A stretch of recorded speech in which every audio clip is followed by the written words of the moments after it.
இந்த வருடத்திற்கான கோவிட்-19 தொடர்பான முதல் மரணம் நாட்டில் பதிவாகி உள்ளதாக சுகாதார அமைச்சு தெரிவித்துள்ளது.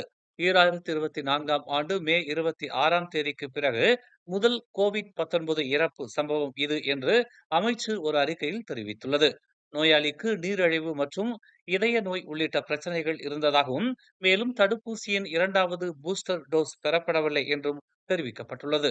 மேலும் 24வது தொற்று நோயியல் வாரத்தில் 6 கோவிட்-19 நோயாளிகள் தீவிர சிகிச்சை பிரிவில் அனுமதிக்கப்பட்டுள்ளதாக அமைச்சு தெரிவித்துள்ளது. அவர்களில் 4 பேர் வீடு திரும்ப அனுமதிக்கப்பட்டுள்ளதாகவும், மீதமுள்ள 2 தொடர்ச்சியான சிகிச்சைக்காக வழக்கமான வார்டுகளுக்கு மாற்றப்பட்டுள்ளதாகவும் தெரிவிக்கப்பட்டுள்ளது. மேலும் செய்திகளை தெரிந்து கொள்ள தமிழ் மலர் நாளிதழை பாருங்கள். உடனுக்குடன் செய்திகளை தெரிந்து கொள்ள தமிழ் மலர் இணையதளம், தமிழ் மலர் செயலி மற்றும் மலர் டிவி யூடியூப் சேனலை வலம் வாருங்கள். எங்களோடு இணைந்திருக்க மலர் டிவியை பதிவு செய்து கொள்ளுங்கள். உறவுகள் மகிழ்ந்திட விருப்பம் மற்றும் பகிர்வு சேவையை சொடுக்கிடுங்கள்.